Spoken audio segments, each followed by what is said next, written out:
Hello everybody, hello, how are we today? I hope all is well. Just big apologies for starting a little bit late, really sorry, a few technical hitch, but we've managed to resolve it all. So we're here now. As you watch this program, Doing Pest TV, do share it, do comment. Today's topic is really interesting and it's so close to my heart. And I have the privilege of having a Mary Akambi? Yeah, Akambi, I think I've said that right, yeah. Who is the founder of Glowing Future, an organisation helping and supporting women who have been through domestic violence. And today's topic is about domestic violence. And I really hope that anyone that's watching this, if you're going through anything similar to what we're about to share this evening, or obviously, yeah, we're here now, please do share, make a comment. The phone lines will be open during the course of the program. My name is Lizzie Techi, and I have the wonderful Mary Akambi, who is a survivor of domestic violence. And we'll talk about your book later on. Yes, we will. Yeah. So if you could please introduce yourself and tell the viewers who you are and why you wrote the book and some of the things you've gone through. Okay, hi everyone, and it's nice of you to join us. Thank you very much. We hope you find this useful. It's going to be an interactive session, so please ask questions, stop us. We're here to make it lively, educative, and informative as possible. My name is Mary Akambi. I'm the author of Gifts, Roses and Bruises, which is my biography, an account of my experience in an abusive marriage. At the back of that, I started Glowing Future to encourage, support, and at the same time to create education and to create awareness and educate people about domestic abuse and violence, to break down some of the myths and to encourage victims, survivors, that regardless of what you've been through, you can still go on to live a life that you love, the life that you want. I'm a specialist practitioner in keyhole surgery. My background is nursing, and I'm also the founder of Zenith Global Health. It's a platform that celebrates excellence in healthcare globally, and is also a mentoring and educative platform as well. So when you think back to the time, as we'll be talking and sharing about where I was then and how I get to where I am now, on the global platform, you know that wherever you are at right now, or somebody a friend, family members, things can get better, will get better. Right, so this topic is really close to my heart because I've been through domestic abuse. Sometimes I'm not too sure if it's abuse or violence, and I think you're going to define that for us, really, because I think there's a difference between the two. Yes. So my first marriage, I went through the physical domestic violence. It was a real nightmare for me. It's the first time I'm actually sharing this with the whole world, and I think it's about time I did that because I've kind of hidden it and not said much to anyone, and people tend to think that, oh look, they always say that, like, at the end of the day, everything looks so glamorous outside, but deep down, I went through hell and back. And I went through my DV around sort of like 2000 and it was like 1994. Okay. When I first met my first partner. We never got married, but we're together for a long time now. I've got 2 children with him, and he was the most violent person I've ever actually met. And I'm both proudly and confidently want to talk about this today because this is really close to my heart. So, how did it all start? I mean, how did you meet your husband? Tell me the journey. And to be honest, today's program might be a little bit longer than an hour. Because it's really needed. We need to touch few things. I mean, there's no time limit because it's something that needs to be addressed over a period of time. Maybe, break it down and then address something else another time based on questions and interactions that we've got. And that's why this book is dear to my heart as well. I put everything into it to explain. Let's start with the difference. Okay. So abuse. So it is believed that domestic abuse and violence can start from something as subtle as a look. When somebody gives you a dirty look, that's like emotional and psychological, because they're not saying anything, but you're getting the message from the look. So it can range from that look to a gunshot. So it's abuse, everything in between, and the violence, which is the beating, which is the kicking, which is the hitting. But the abuse could be verbal, it could be emotional, or psychological, because it's all about power and control.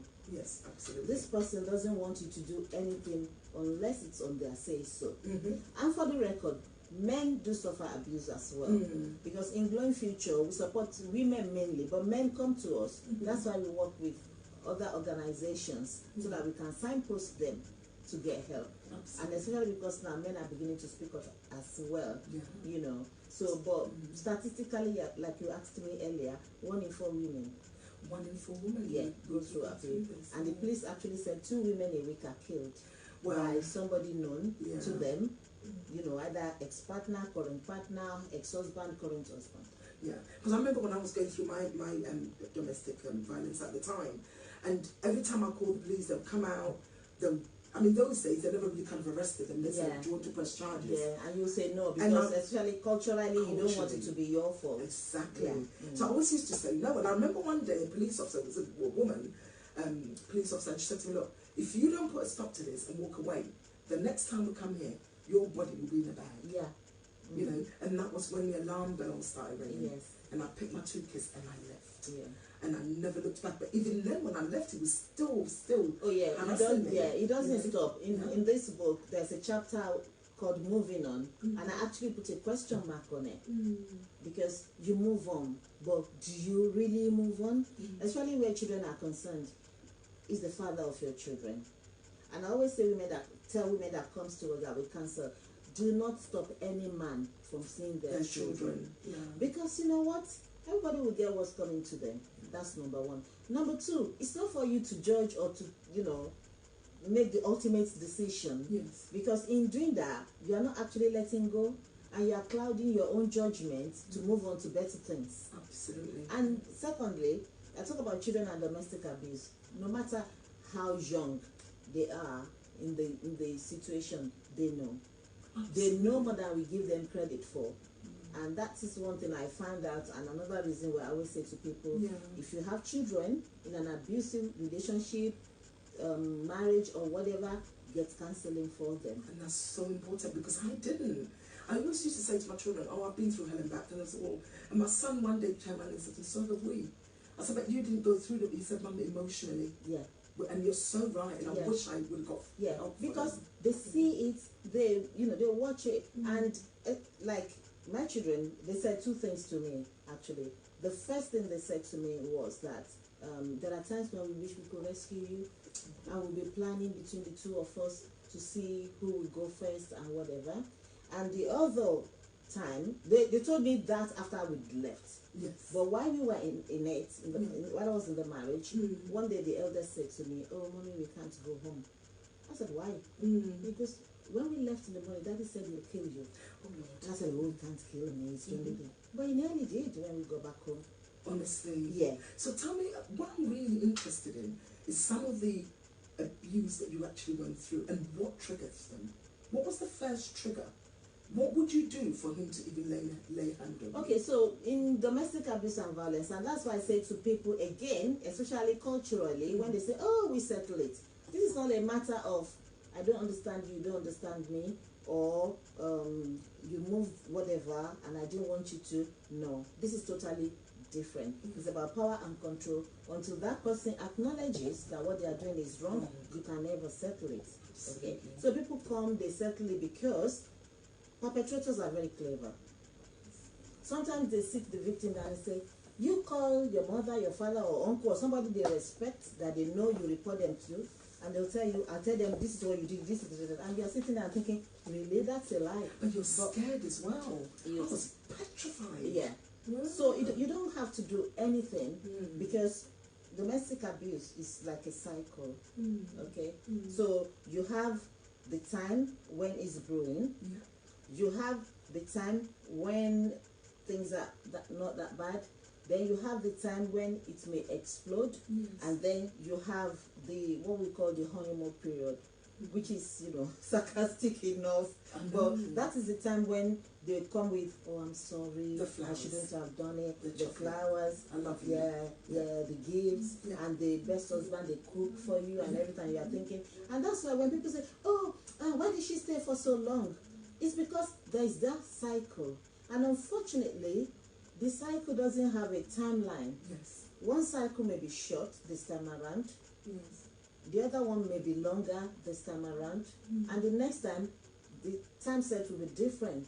So if you have an honeymoon period of a year, for instance, because I had over a year of that honeymoon period actually. Oh, wow. Yeah, if you had that long, that is time you're thinking, especially if you've been praying, you think, oh, answered prayer. You're thinking, oh, I better put this in place right now. I better do this right now. I better make sure this, goes on. You're doing everything right, and somehow, because somehow they go along with everything. It looks okay. Yeah. Then you go to the next phase of the cycle. Wow. And then that's when, now you are scared.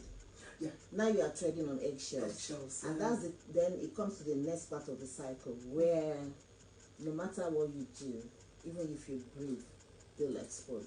So it may be as much as turning on the lights. Yeah. Yeah. It's like, are you blind? Can you not see me? And then it goes on. So how old were you, Mary, when you were married to this man? I was 32 in 1993 when we got married. Yeah. Were there any signs that he could have been abusive? Okay, yeah. So I always talk about tiny red flags. Okay. So, and abuse can be packaged as love. Okay. For instance, when I'm very active on social media. So usually around Valentine, we actually have a seminar that we call Beyond Valentine. We do that every year. And that is to educate people that, look, love is not a one-day affair. Yes. And for people who are in abusive relationship, either marriage or just relationship, for them, that period is a very delicate period for them. Because like I said, abuse can be packaged as love. Yeah. They can, give you something now. Yeah. And that is what will lead to the abuse. Yeah, yeah, sure. Yeah. Yeah, that is what we lead to the abuse. Yes. So then another period that is very difficult is during Christmas. Okay. Yeah, that's a very difficult time as well. Why? Yeah, because that is the time when they make you feel good about yourself and everything is going well. Maybe you're expecting family members, and that is the time they are looking out for. Oh, because so and so was around, you think you can talk to me anyhow, and you're thinking, I didn't really say anything out of place just then. Yeah, so I'll be honest with you. Up to now, I left my ex-husband when my son was 4. He's now, was he 4? Maybe 3. And he's now 25. And that fear is still there. Do you know, to the extent that and I can say this live on TV, I don't like him so much that when I see him, I panic. yeah. Up till now. Yeah. If I see him, like the Ghanaian community is quite small. So wherever he is, I don't want to be there. Yeah. Because I don't think there was a closure. Yeah, that's the thing. There wasn't a closure. Yeah, so it was like he walked off and got away with it and just left. So that's another area we probably talk about later. That's where forgiveness comes in. Yeah, talking about tiny red flags. Sometimes we see the reasons, we see the signs, but you overlook it because it's tied to something, especially if it's packaged as love. And another thing we say to our youth: if you have a boyfriend, right? They say, "Oh, that's a nice top," and say, "Oh, thank you, I like it because of the cherry or whatever." Fine. You put that up another time, it's like, "Oh, why did you wear that? Go and change to the blue one because little things like that. You think, oh, he prefers the blue one. You total off and change to the blue one. Yeah. So with time, it escalates into different things that will then lead to abuse. And you've seen the signs, but you're not thinking is anything major. You're on the phone. It's like, who are you talking to? And you think, oh, he cares about me. He wants to know where I am. He wants to know who I'm with. But actually, what he's doing indirectly is controlling you. I see. Yeah. You shouldn't talk to this one. You talk to this one. I don't like that. Your friend. And immediately, you think, oh, that's my friend. What's wrong with that, my friend? Yeah. Then it will remind you of something, Yes. minor that person did. Yeah. And then you will think, oh yeah, that's my friend. Yes, So gradually you cut yourself away from them, because that's what happened to me. Yeah. In fact, he was trying to get rid of my family and my friends. So I ended up having no friends really. Yeah. But I'm quite feisty, Yeah. and I'm quite strong in my character. So the more he was trying to keep me away from them, the more I went. But when I came home, Oh there yeah, were beats, definitely. you know. Yeah. And the beat went on, and then he wasn't verbally abusive. He was more physical. My second partner now, he was more verbal and emotional, Yeah. where you just feel like, oh my goodness, which one's better? Yeah. You know, the physical or the emotional. But Yeah. I went through both. Yeah. And to be honest with you, I would say this live on camera, and I'll face the camera to tell women particularly. I know I'll come to the men in a minute, but I'm more focusing on women at the moment. Speak to someone and seek help. Yeah. And I'm sure Mary would tell us all the different steps that we need to go through. Yeah. Tell me some of the real incident that happened. Tell me something that was quite dire that happened during that marriage. And I mean, you're welcome to share that. Yeah, oh, definitely. Definitely. I've shared it many times. What was one of the things that really sticks to mind? One of the abuse that really sticks to mind? Well, for instance, and statistically as well, it's been shown that women are abused more when they are pregnant.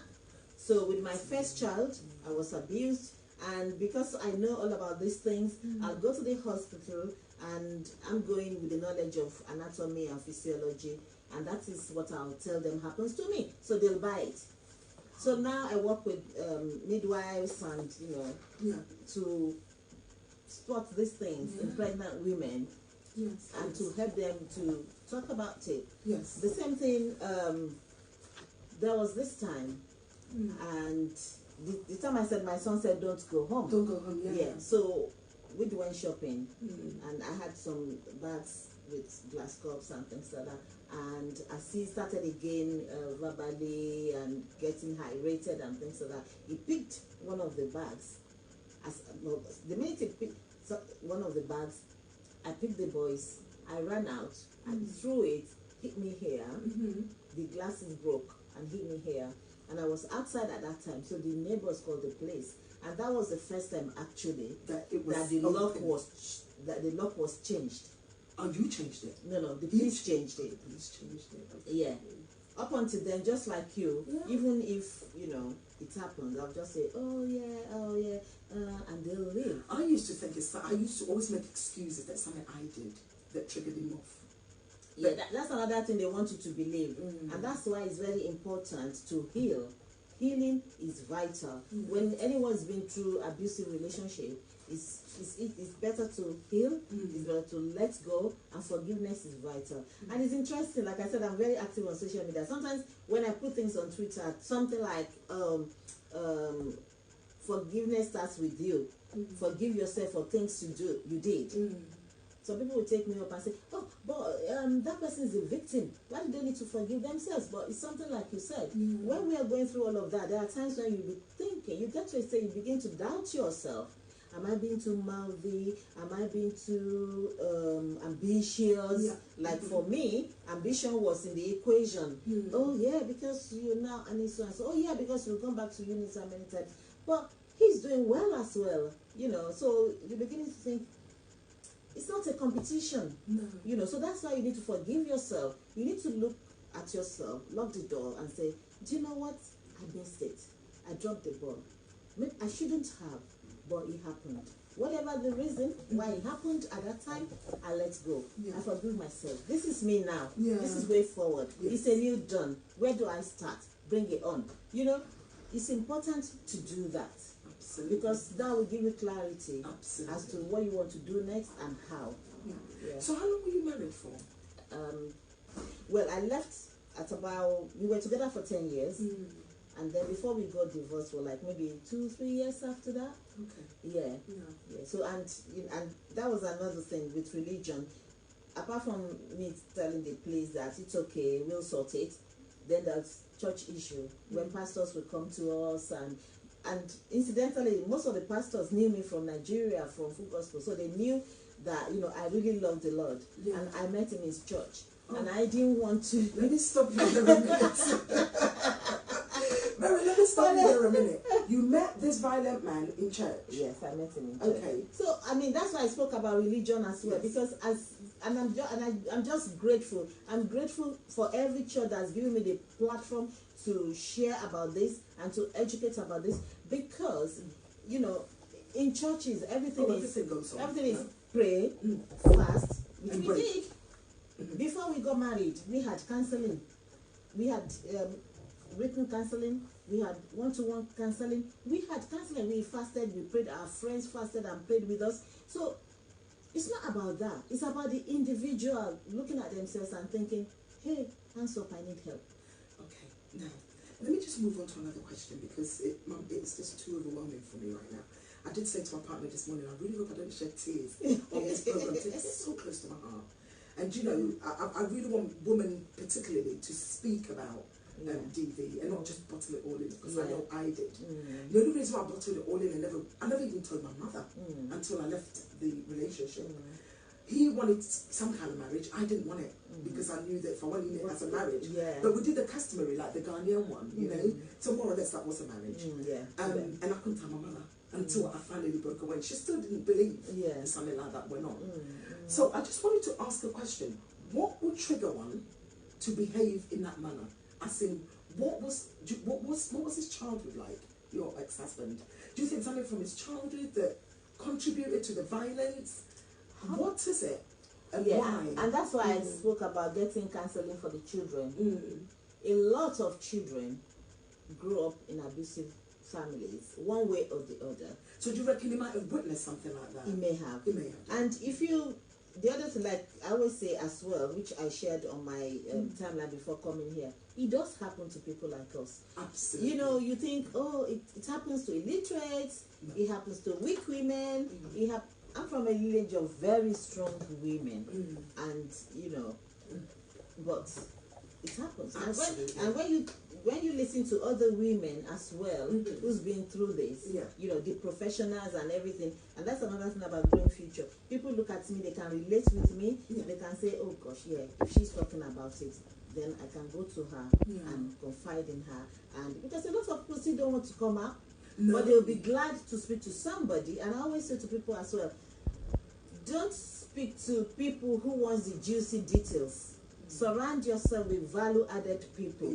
People that will, you know, tell you the truth and offer support or signpost you. Not the, not for me. If it was me, if you go deep down, it's been them 20 years ago. They're just grinning and bearing it. You know, so that is very important as well. So yes, a lot of, you know, children goes through that and not dealt with. So they see it as a norm. So there is a learned behavior. Being in the space of that power and control is a learned behavior that they've grown with. So of course they behave the same way as well. And or do you think there may be some kind of mental illness attached? Because I know with my ex, he was so violent that in fact I saw it. You know, when I first met him, a very good friend of mine said, you don't want to go with that one because he is like this. And in fact, I didn't speak to her for about 10 years because I thought, look, I met this wonderful man. What's she talking about? She didn't want me to settle. She doesn't want me to settle, you know. And if she's watching right now, she'd say, I told you so. You know? But I didn't listen to her, and I wanted, because she knew him more than I did. And his violence came from where he was before with another woman, where in fact, I think the woman, we became friends, and she said he hit her with a guitar, broke her nose. So that was a tactile sign for me to say, look, that's another thing. If you got involved, you know how they say about hindsight being 2020. If you trace these people's history back, and I'm not joking, you'll find at least 3 to 4 women in the course of their lives who will tell you that when I was with him, it was like this. When I was with him, it was like this. Or people around you who will say, oh, that was your husband. Oh my God, I didn't know when you were dating. I didn't know whatever, because I knew so and so and so and so.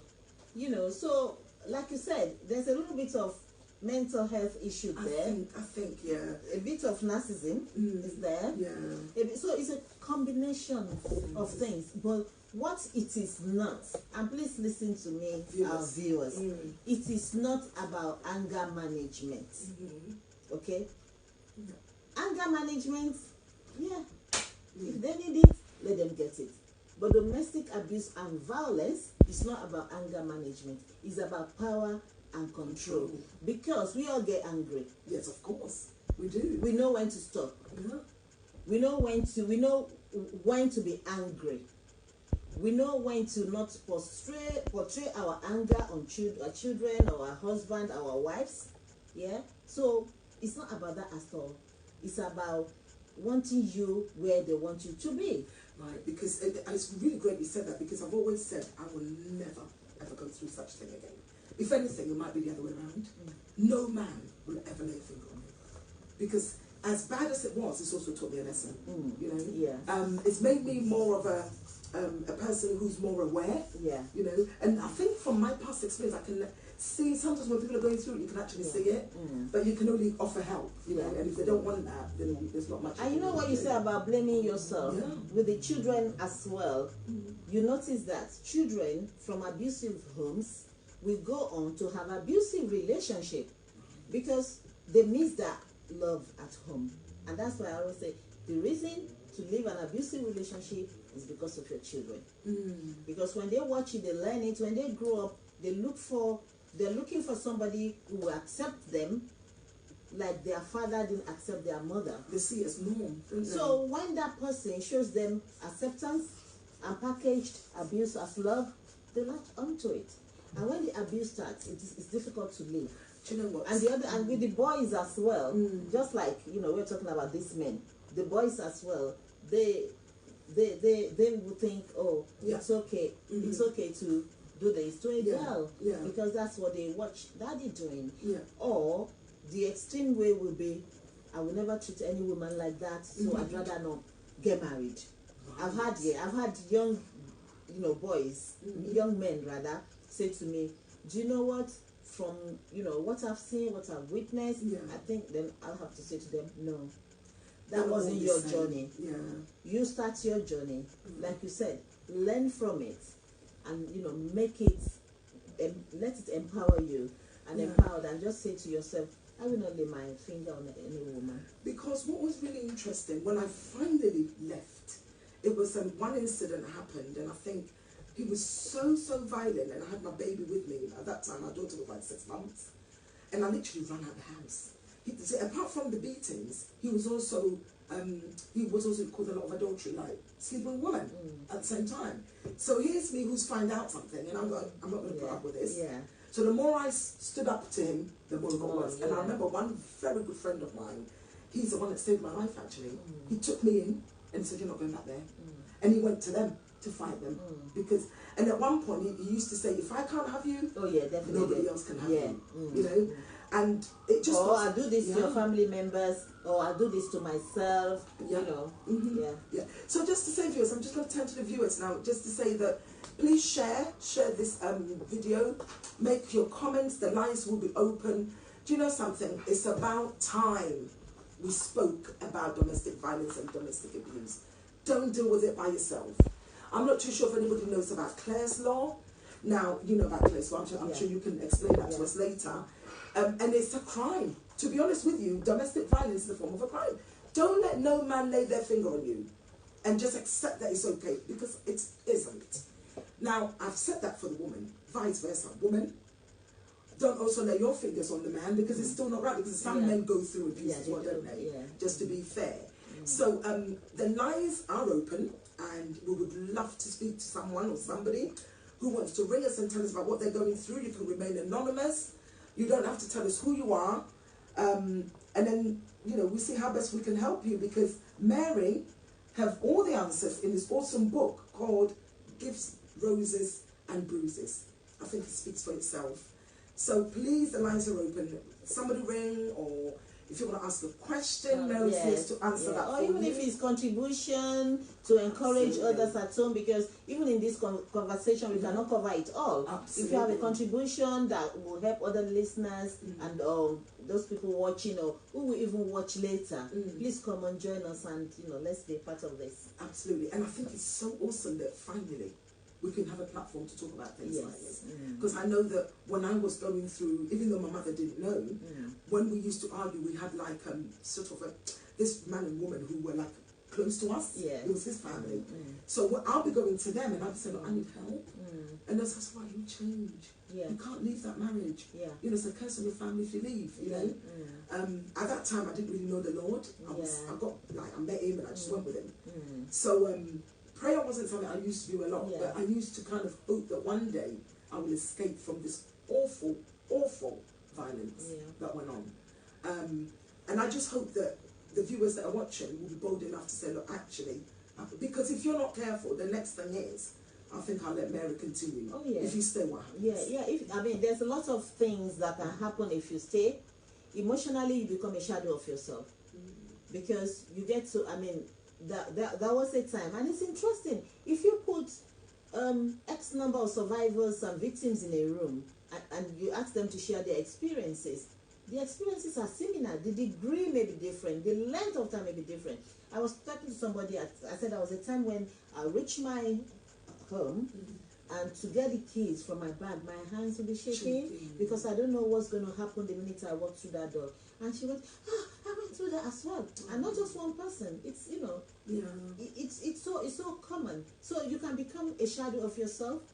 You can become emotionally, you know, I'll use the word retarded because then there's nothing else you can do. Yes. You are dependent on this woman. Psychologically, you get to a point, you are beginning to query yourself. You are beginning to think, maybe it's me. Maybe I need to change. Maybe there's something I'm not doing right. You double your effort. But like I said earlier, it's a cycle. It doesn't matter what you do during the explosive period, they will explode.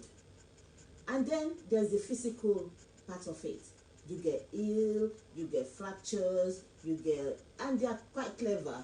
Before a victim can spot a scar in their face or in their arms, they must have been constantly and consistently abused for a period of 2 years. Wow. Perpetrators don't hit you where somebody will say, what's wrong with you? And even when they hit you somewhere that is, you know, visible, it's usually an accident. Let me look at this and tell you. Sure, what is said is that statistically, statistically, is that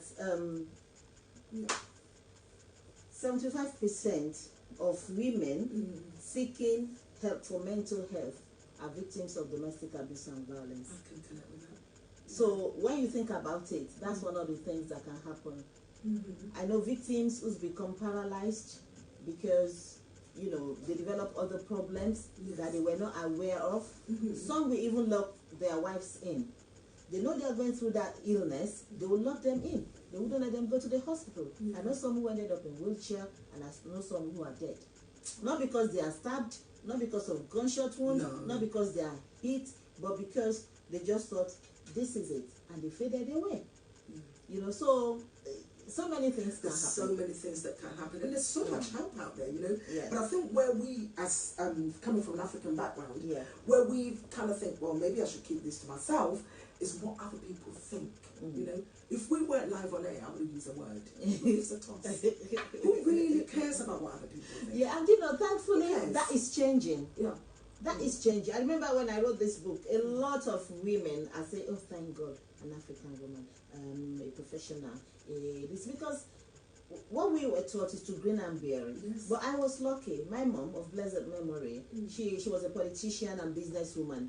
So the minute she knew, she was in there. Yeah. Wow. She didn't even want to know. The fact that I kept it from her alone, she kept telling me, I forgive you. I forgive you. You know, she you know, so, but she was somebody ahead of her generation. And again, because we had, you know, a close friend, family friends in Nigeria, whose daughter was murdered by the husband because she's been coming home, he's doing this to me, take her back. And that weekend, he came home, and by Sunday, like you said, they will say, oh, if you go back to your home, it's a disgrace, it's a curse. And the father put her in the car and said, look, we're giving you away to this man. You have to go back. And he killed her overnight. So in that community, right, it's like, oh, this happened and this shouldn't happen again. But that's a very, very low percentage of parents that would say, parents, I mean, the person that supported me most, right, my auntie-in-law, she supported me in, like, support, counseling, taking the children for the weekend and everything. But she will always tell me, oh, it's 7 years of each. 7 years of each. There's something in marriage that they call 7 years of each. Oh, after that, it gets better. I think I've heard that before. Yeah. Yeah. But that is what they know. Yeah. Because I know she loved me. It's not because, but that's what they know. But thankfully, we all know now that you don't have to grin and bear it. No. Especially when 2 women a week are killed by a male partner. It's just awful. Yeah. Really awful. Yeah. And over 1 million children lives to domestic abuse and violence. Absolutely.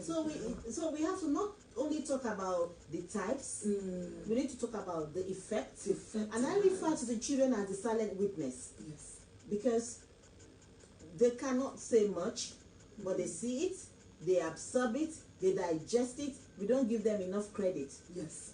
We think it's just us, isn't it? And then you think, oh, I'm going through it. But it's really important what you said, because now come to think of it, my son was a bit older, so he saw a lot more. Yeah. My daughter, she hardly knows her dad, because I had to leave. I had no choice but to disappear. So I picked up this young baby and I was gone. I remember that day I was in a night dress and a cap on my head, and I was running for my life. And I think Clapham Junction, people must have looked at me thinking, what's wrong with this woman? But I just didn't have anyone to talk to. Yeah. And this thing about going for support, I just didn't know how. Yeah. I never told my father. He would have killed him. My dad would have gone for him, but I never told him. But my dad was kind of suspicious of him. Initially when he met me, he went, I'm not sure about this one. And I was like, well, let's give him the benefit of the doubt. And boy, I lived it. So we need to get help. We need to talk to the GP, because it took me, I don't know, maybe 6 years or so before I spoke to my GP. But it saved my life. It helped me, because we talk about moving on with a question mark. After I left, and I thought I was doing the right thing, and I don't like to share that aspect on I think it's not even in my book, but I did the right thing by him as a father of my children. And he just picked the phone and said, I'm now empowered to make your life hell. And he did.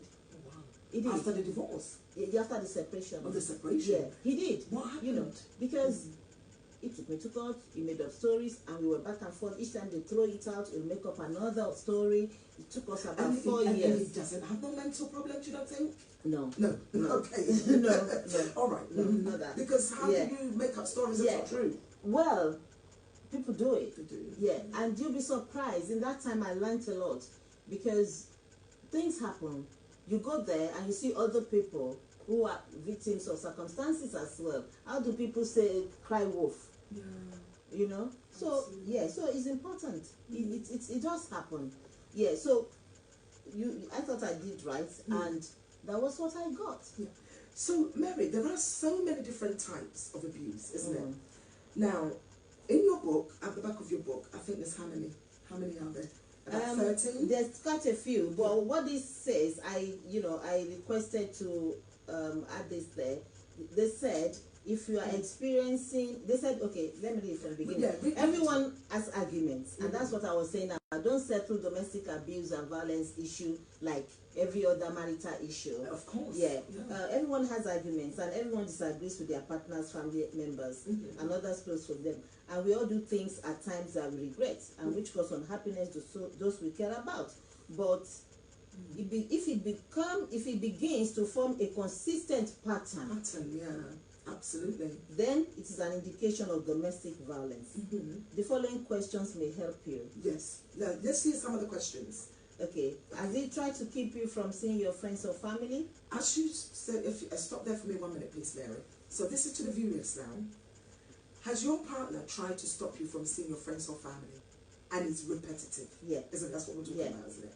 Has it prevented you from continuing or starting education or from going to work? Okay. Does he constantly check on you or follow you? Yeah. Has he ever changed your change your behavior because you're afraid of what your partner might do or say to you?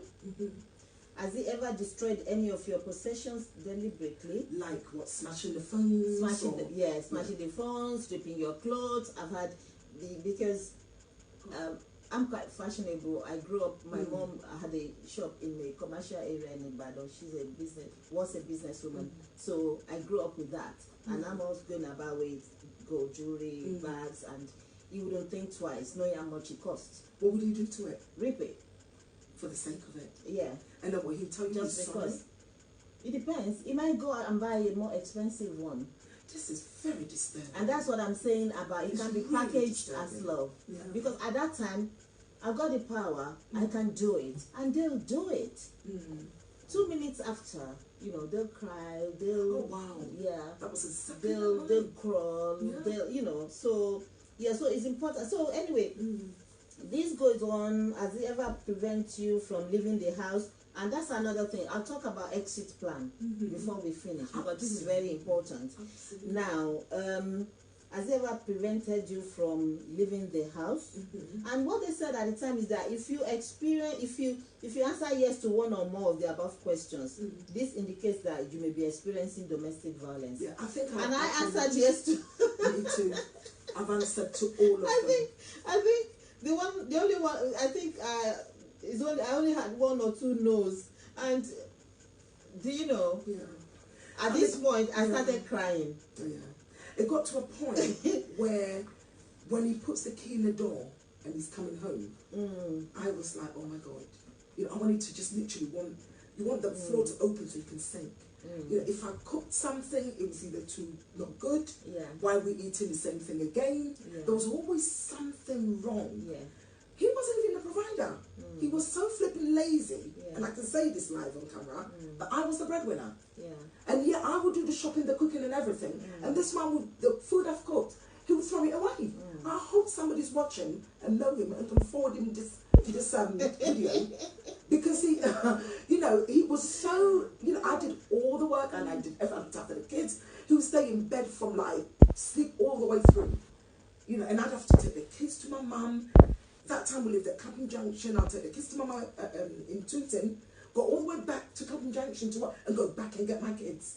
This man's gallivanting in England. So that's the to them, that's a way of getting back at you. Yeah. You know, to say, okay, you think you're strong, you think you're clever, That's you right. think you can work. Okay, keep working, keep doing. I mean, many times I've been told you have to choose between this and your career. Yeah. I just thought to myself, this one, I ain't stopping.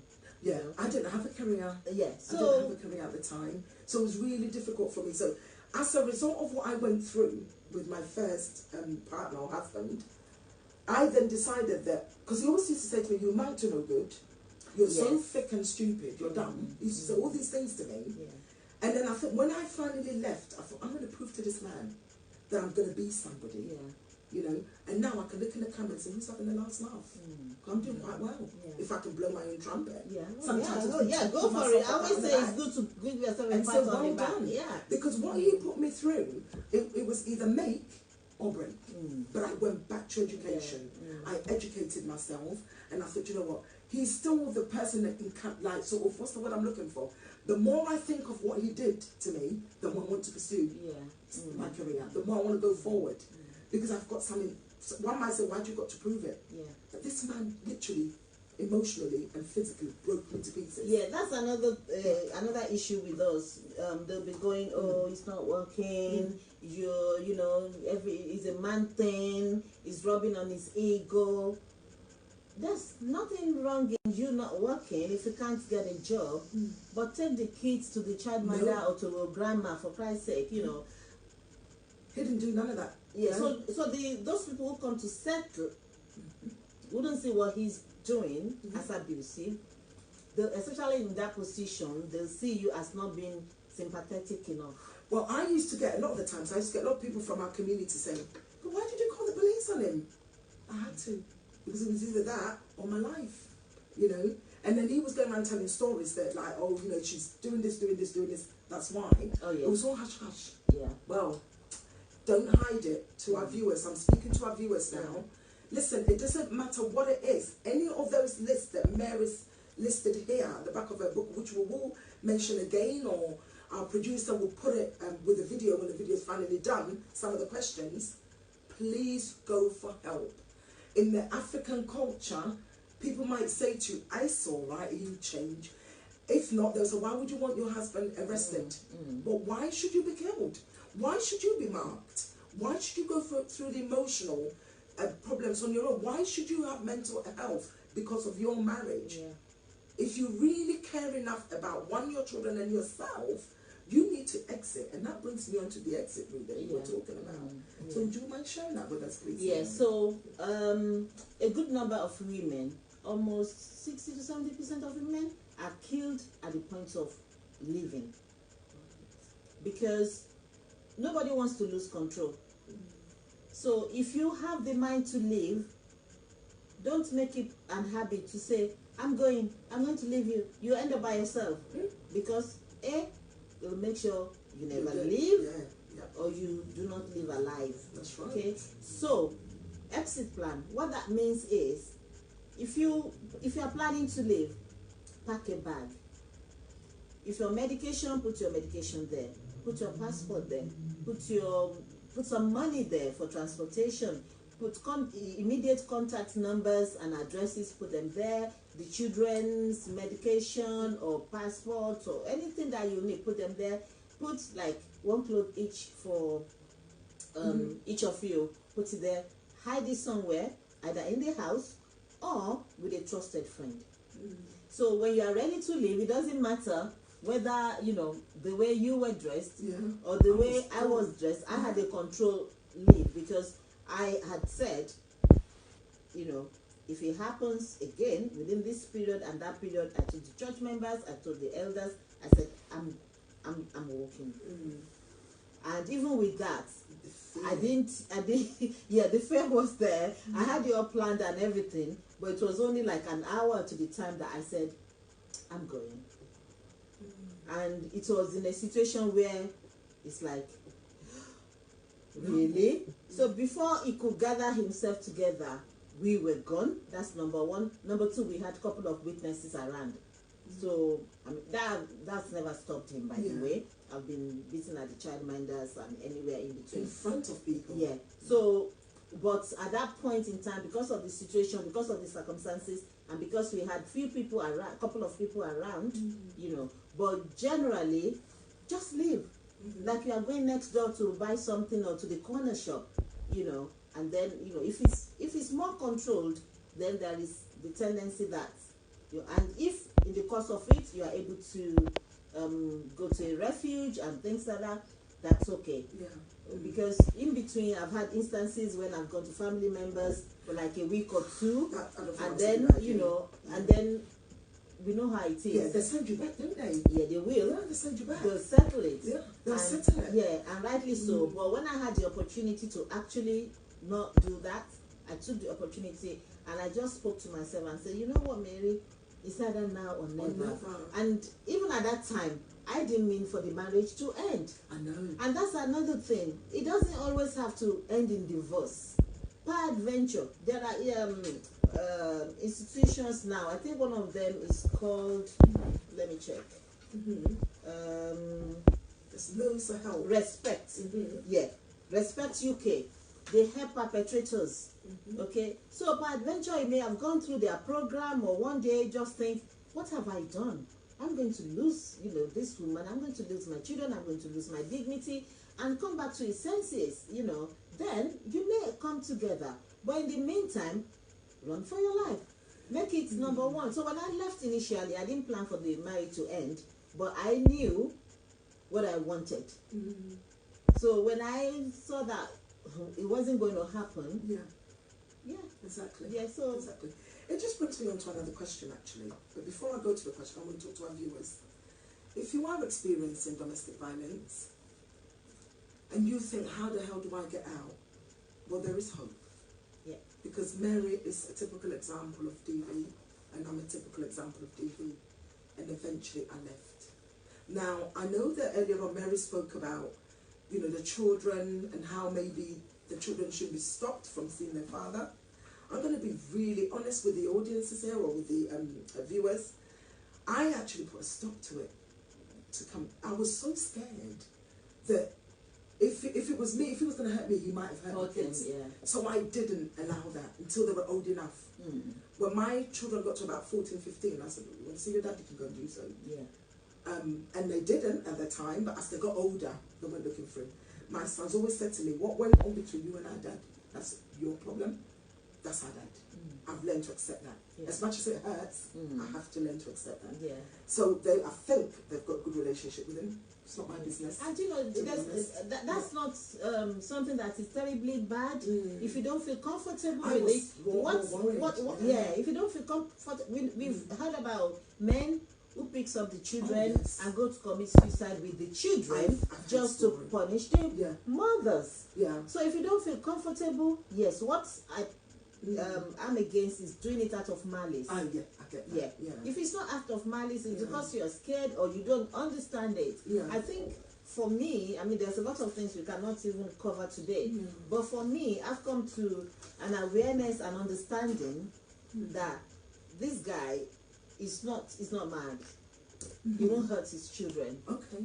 But why you? But that's the bit I don't But understand. you see, but the problem with all perpetrators is that when they are doing these things to you, right, they are doing it to the children. Absolutely. But they don't understand it. Absolutely. They are doing it to get at you, but it's getting to the children as well. Yes. So if you know the children are comfortable and you are comfortable as parents, by all means, whenever we go to court, they ask me, do you? I said, oh yeah, they can go and see him. I don't mind. It's only when I'll take them and it beats me again that I said, you know what, let him collect them in a public place. Yeah, because I did that as well. In the end, it was like we'll go somewhere and it would be mediation. Yeah. But then from his past relationship, it was the same. So I thought, okay, so repetitive behaviour, you know. And I think when I finally left him, he went to somebody else and carried on with the same behaviour. Yeah. So it brings it's a cycle. It brings me to my next question. Yeah. Do they change?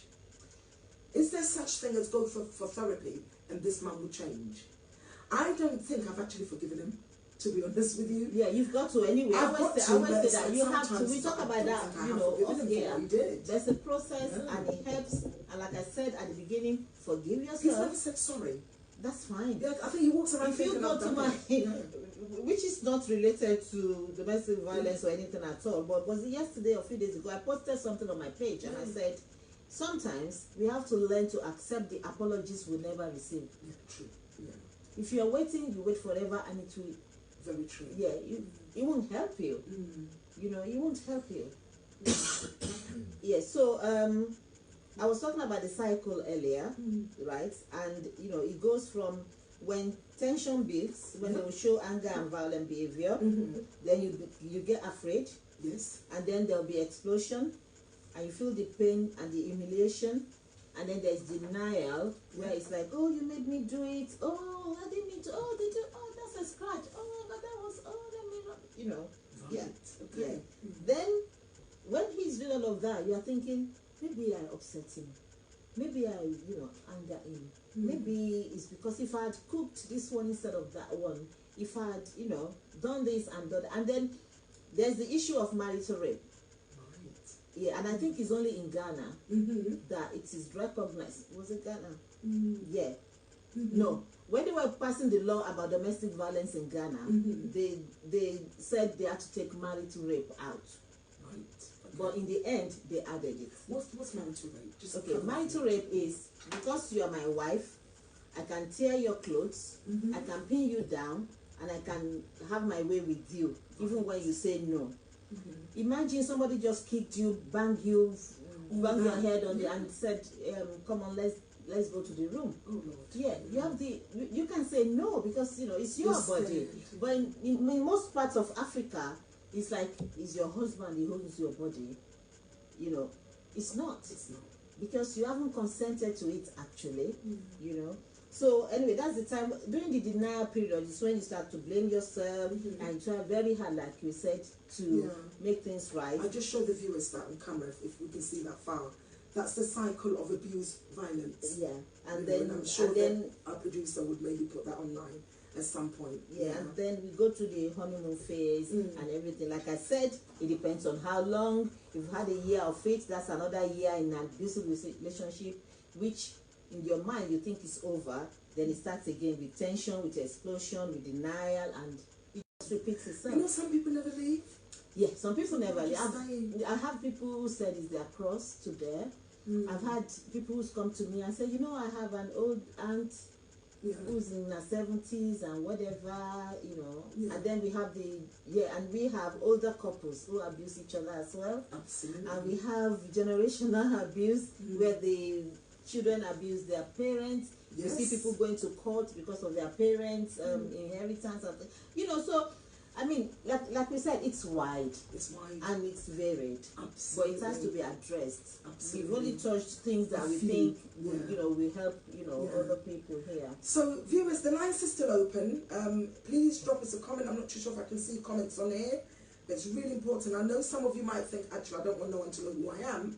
Doesn't matter. We don't need to know who you are. You can remain anonymous. You can call us or put a message on Facebook. And I know it's a bit difficult if you're putting a message, your name might come up. Or you can call us and discuss this with us. The number is 07944 346028. Again, the number is 07944 346028. You are more than welcome to call. Send us a message. You can send us an email at some point. Please share. We're also always looking for sponsors to sponsor this program. As you know, Dimpa himself funds this with no money from nowhere. He does this because he passionately wants people to heal from a broken marriage or domestic violence or mental health or whatever it might be. So always looking for sponsors. So do remember that. I've just got one thing to say.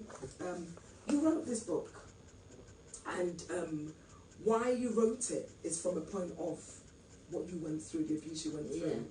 And of course, in this book, there's helpline. Yeah, so there's support group. Yeah, support group, the Glowing Future. Then there's Glow with Mary group on Facebook. And the thing is, it's not just an account of I went through this and this happened.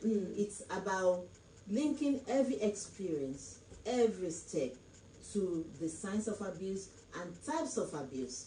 If I say this happened, I link it to this type of abuse. And then there's help at the back, not just with Glowing Future, but with other organizations as well that, you know, we work with. And you can follow me, Mary Ajoke Akongwe. You can follow, join us at Glow with Mary. We discuss various things there.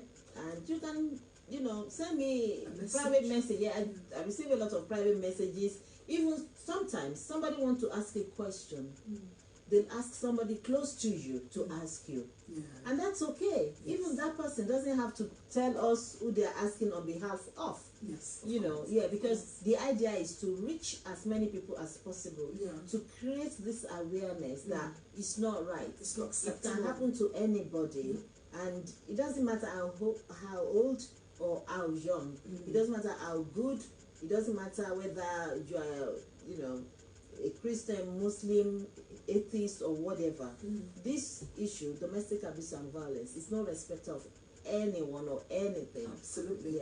So it just brings me on to ask. So you're a nurse, and you work with. If you just tell the viewers who you, because I'm actually coming on to, it's leading on to a question. Okay, all right. So my background is nursing, and I did advanced training to do what junior doctors do. So I'm a specialist practitioner in keyhole surgery or minimally invasive surgery, which is why I started Zenny Global Health, which is a platform of celebrating healthcare professionals.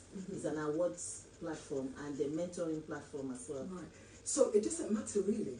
You could be a lawyer, a doctor, a surgeon. Oh yes. Even a police officer, no matter who you might be. Oh yeah. You could be going through a disease. Oh yes. It doesn't matter. It doesn't matter who you are. I mean, like when we were growing up, we thought, oh, she's only illiterate. That was our perception in Nigeria because, you know, we came from what I can call a privileged background, and we think the things we see around us happens to, you know, people who do not know, right? Until that incident that I, you know, told you about, the mother was a matron, the father was high up in civil service, she herself is a graduate, the husband, you know, and that happened, you know, so it can happen to anybody, as a professors, whichever. Sorry about this. I need to stop this. Sorry, guys. So There's What can lots I of say? questions on. There's a few. There's a few, yeah. Mm. A few questions on here. No one's really asked something sort of direct. But sometimes what happens is after the program, we get some phone calls, or people would contact us. Oh, you know, you spoke about DV.